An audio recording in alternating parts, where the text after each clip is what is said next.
ಚಿಕ್ಕಬಳ್ಳಾಪುರ ಜಿಲ್ಲೆಯಲ್ಲಿ ನಡೆದ ಭೀಕರ ರಸ್ತೆ ಅಪಘಾತವೊಂದರಲ್ಲಿ ಸಮತಾ ಸೈನಿಕ ದಳದ ಕರ್ನಾಟಕ ಘಟಕದ ರಾಜ್ಯಾಧ್ಯಕ್ಷ ಚನ್ನಕೃಷ್ಣಪ್ಪ ದಾರುಣವಾಗಿ ಮೃತಪಟ್ಟಿದ್ದಾರೆ.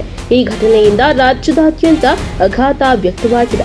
ಈ ದುರ್ಘಟನೆ ಬುಧವಾರ ಸಂಜೆ ಚಿಕ್ಕಬಳ್ಳಾಪುರ ತಾಲೂಕಿನ ವರ್ಮಕೊಂಡ ಸೇತುವೆ ಬಳಿ ಸಂಭವಿಸಿದೆ. ಬಾಗೇಪಲ್ಲಿಯ ಕಾರ್ಯಕ್ರಮವೊಂದಕ್ಕೆ ತೆರಳಿದ್ದ ಚನ್ನಕೃಷ್ಣಪ್ಪ ತಮ್ಮ ಇನೋವಾ ಕಾರಿನಲ್ಲಿ ವಕೀಲ ಸ್ನೇಹಿತರೊಂದಿಗೆ ಬೆಂಗಳೂರಿಗೆ ವಾಪಸ್ಸಾಗುತ್ತಿದ್ದರು. ಈ ವೇಳೆ ಇನೋವಾ ಕಾರಿನ ಟೈರ್ ಸಿಡಿದ ಪರಿಣಾಮ ಚನ್ನಕೃಷ್ಣಪ್ಪ ಅವರ ಕಾರು ಹಲವು ಬಾರಿ ಪಲ್ಟಿಯಾಗಿ ರಸ್ತೆ ಬದಿಯ ಹಳ್ಳಕ್ಕೆ ಬಿದ್ದಿದೆ.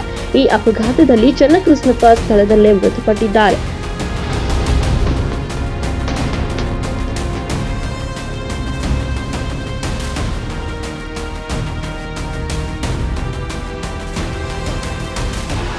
ಅವರೊಂದಿಗಿದ್ದ ವಕೀಲರೊಬ್ಬರ ಕೈ ಬೆರಳು ತುಂಡಾಗಿದ್ದು ಆತ ಘಟನಾ ಸ್ಥಳದಿಂದ ಪರಾರಿಯಾಗಿದ್ದಾನೆ ಎಂಬ ಮಾಹಿತಿ ಲಭ್ಯವಾಗಿದೆ.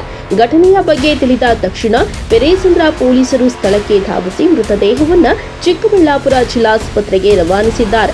ಈ ಸಂಬಂಧ ಪ್ರಕರಣ ದಾಖಲಿಸಿಕೊಂಡಿರುವ ಪೊಲೀಸರು ತನಿಖೆಯನ್ನ ಆರಂಭಿಸಿದ್ದಾರೆ.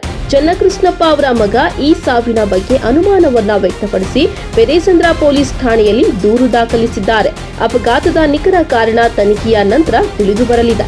ಈ ದುರಂತ ಘಟನೆಯಿಂದ ಸಮತಾ ಸೈನಿಕ ದಳದ ಕಾರ್ಯಕರ್ತರು ಮತ್ತು ಚನ್ನಕೃಷ್ಣಪ್ಪ ಅವರ ಅಭಿಮಾನಿಗಳಲ್ಲಿ ತೀವ್ರ ದುಃಖ ವ್ಯಕ್ತವಾಗಿದೆ.